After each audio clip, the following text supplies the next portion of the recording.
Muy buenas tardes, queridos amigos. En esta oportunidad continuaré compartiendo con ustedes las enseñanzas del libro El Camino a Cristo. Continuando con la quinta parte, creo que es, el título se llama Para obtener la paz interior. Y dice así: el que encubre sus transgresiones no prosperará, mas quien las confiese y las abandone alcanzará misericordia. Esto lo encontramos en Proverbios capítulo 28, versículo 13. Las condiciones para obtener la misericordia de Dios son sencillas, justas y razonables. El Señor no nos exige que hagamos alguna cosa penosa para obtener el perdón de los pecados. No necesitamos hacer largas y cansadoras peregrinaciones, ni ejecutar duras penitencias para encomendar nuestras almas al Dios de los cielos o para expiar nuestras transgresiones. Mas el que confiesa su pecado y se aparta de él, alcanzará misericordia.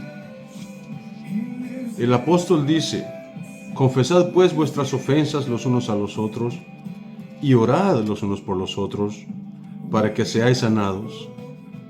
Esto lo encontramos en Santiago capítulo 5, versículo 16.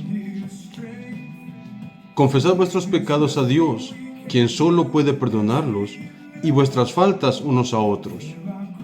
Si has dado motivo de ofensa a tu amigo o vecino, debéis reconocer tu falta, y es su deber perdonarte libremente. Debes entonces buscar el perdón de Dios, porque el hermano a quien has ofendido pertenece a Dios, y al perjudicarlo, has pecado contra su Creador y Redentor. Debemos presentar el caso delante del único y verdadero mediador, nuestro gran sumo sacerdote, que ha sido tentado en todo punto, así como nosotros, mas sin pecado. El que es capaz de compadecerse de nuestras flaquezas. Hebreos 4, versículo 15. Y es poderoso para limpiarnos de toda mancha de pecado. Los que no se han humillado de corazón delante de Dios reconociendo su culpa, no han cumplido todavía la primera condición de la aceptación. Si no hemos experimentado ese arrepentimiento del cual nadie se arrepiente, y no hemos confesado nuestros pecados con verdadera humillación de alma y quebrantamiento de espíritu, aborreciendo nuestra iniquidad, no hemos buscado verdaderamente el perdón de nuestros pecados. Y si nunca los hemos buscado, nunca hemos encontrado la paz de Dios. La única razón por qué no obtenemos la remisión de nuestros pecados pasados es que no estamos dispuestos a humillar nuestro corazón y a cumplir con las condiciones de la palabra de verdad. Se nos dan instrucciones explícitas locantes a este asunto. La confesión de nuestros pecados, ya sea pública o privada, debe ser de corazón y voluntaria. No debe ser arrancada al pecador, no debe hacerse de un modo ligero y descuidado, o exigirse de aquellos que no tienen real comprensión del carácter aborrecible del pecado. La confesión que brota de lo íntimo del alma sube al Dios de piedad infinita. El salmista dice: cercano está Jehová a los quebrantados de corazón y salva a los de espíritu contrito. Salmo capítulo 38, versículo 18. La verdadera confesión es siempre de un carácter específico y declara pecados particulares. Puede ser de tal naturaleza que solamente pueden presentarse delante de Dios. Pueden ser males que deben confesarse individualmente a los que hayan sufrido daño por ellos. Pueden ser de un carácter público y en ese caso deberán confesarse públicamente.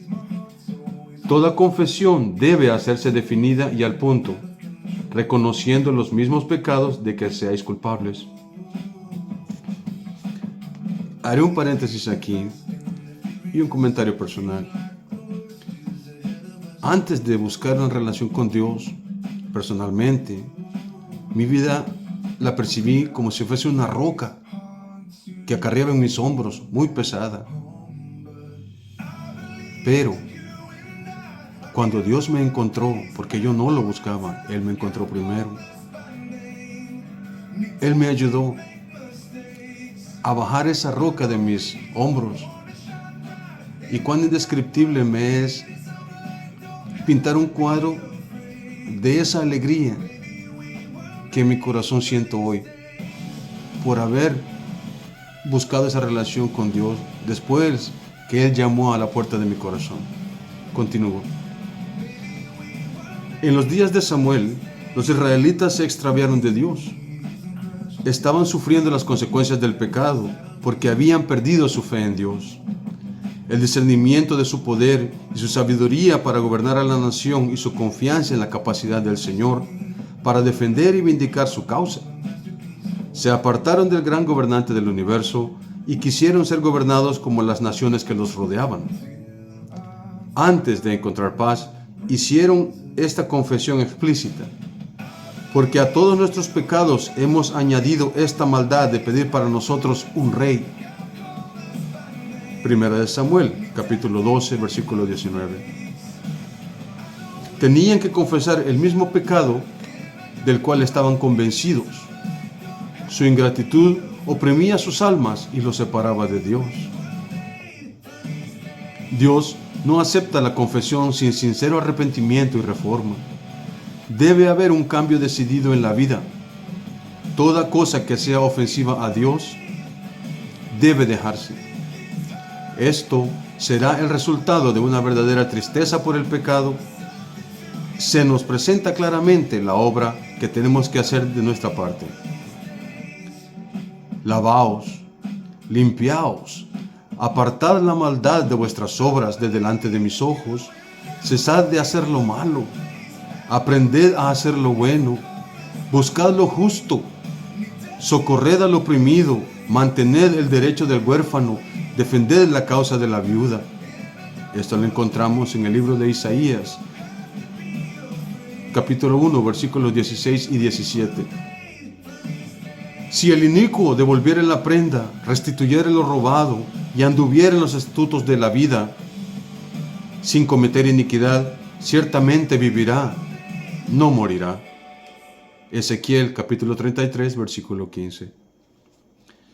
San Pablo dice, hablando de la obra de arrepentimiento: pues he aquí, esto mismo, el que fuisteis entristecidos según Dios, que solícito cuidado obró en vosotros, y qué defensa de vosotros mismos, y qué indignación, y qué temor, y qué ardiente deseo, y qué celo, y qué justicia vengativa. En todo os habéis mostrado puros en este asunto. Segunda Corintios capítulo 7, versículo 11. Cuando el pecado ha amortiguado la percepción moral, el injusto no discierne los defectos de su carácter, ni comprende la enormidad del mal que ha cometido, y a menos que ceda al poder convincente del Espíritu Santo, permanecerá parcialmente ciego sin percibir su pecado. Sus confesiones no son sinceras ni de corazón. Cada vez que reconoce su maldad, trata de excusar su conducta declarando que si no hubiese sido por ciertas circunstancias, no habría hecho esto o aquello de lo que se reprueba. Después de que Adán y Eva hubieron comido de la fruta prohibida, los embargó un sentimiento de vergüenza y terror. Al principio, solamente pensaban en cómo podrían excusar su pecado y escapar de la terrible sentencia de muerte. Cuando el Señor les habló tocante a su pecado, Adán respondió, echando la culpa en parte a Dios y en parte a su compañera. La mujer que pusiste aquí conmigo me dio del árbol y comí. La mujer echó la culpa a la serpiente diciendo, la serpiente me engañó y comí. Génesis capítulo 3, versículos 12 y 13. ¿Por qué hiciste la serpiente? ¿Por qué le permitiste que entrase en el Edén? Esas eran las preguntas implicadas en la excusa de su pecado, haciendo así a Dios responsable de su caída. El espíritu de justificación propia tuvo su origen en el padre de la mentira y ha sido exhibido por todos los hijos e hijas de Adán. Las confesiones de esta clase no son inspiradas por el Espíritu Divino y no serán aceptables para Dios. El arrepentimiento verdadero induce al hombre a reconocer su propia maldad, sin engaño ni hipocresía. Como el pobre publicano que no osaba ni aun alzar sus ojos al cielo, exclamará: Dios, ten misericordia de mí, pecador. Y los que reconozcan así su iniquidad serán justificados, porque Jesús presentará su sangre en favor del alma arrepentida. Los ejemplos de arrepentimiento y humillación genuinos que da la palabra de Dios revelan un espíritu de confesión sin excusa por el pecado, ni intento de justificación propia. San Pablo no procura defenderse, pinta su pecado como es sin intentar atenuar su culpa. Y dice: lo cual también hice en Jerusalén, encerrando yo mismo en la cárcel a muchos de los santos, habiendo recibido autorización de parte de los jefes de los sacerdotes. Y cuando se les daba muerte, yo echaba mi voto contra ellos, y castigándolos muchas veces por todas las sinagogas, les hacía fuerza para que blasfemasen, y estando sobremanera enfurecido contra ellos, iba en persecución de ellos hasta las ciudades extranjeras. Hechos capítulo 26, versículos 10 y 11. Sin vacilar, declara: Cristo Jesús vino al mundo para salvar a los pecadores, de los cuales yo soy el primero, y yo el segundo. 1 Timoteo capítulo 1, versículo 15. El corazón humilde y quebrantado, enternecido por el arrepentimiento genuino, apreciará algo del amor de Dios y del costo del Calvario. Y como el Hijo se confiesa a un Padre amoroso, así presentará el que esté verdaderamente arrepentido todos sus pecados delante de Dios. Si confesamos nuestros pecados, Él es fiel y justo para perdonarnos nuestros pecados y limpiarnos de toda iniquidad. Primera de San Juan, capítulo 1, versículo 9. Hasta ahí, queridos hermanos y amigos, llegaré con esta plática para con ustedes. Y un saludo muy cariñoso y afectuoso para todos mis hermanos en El Salvador. Se nos ha dado la oportunidad de renovar nuestro país, retomar nuestro futuro y sembrar en el corazón de nuestra niñez la esperanza de una vida mejor, enfocada en los deseos de nuestro Señor, que pronto volverá. Hasta la próxima. Que Dios les bendiga y gracias por su tiempo.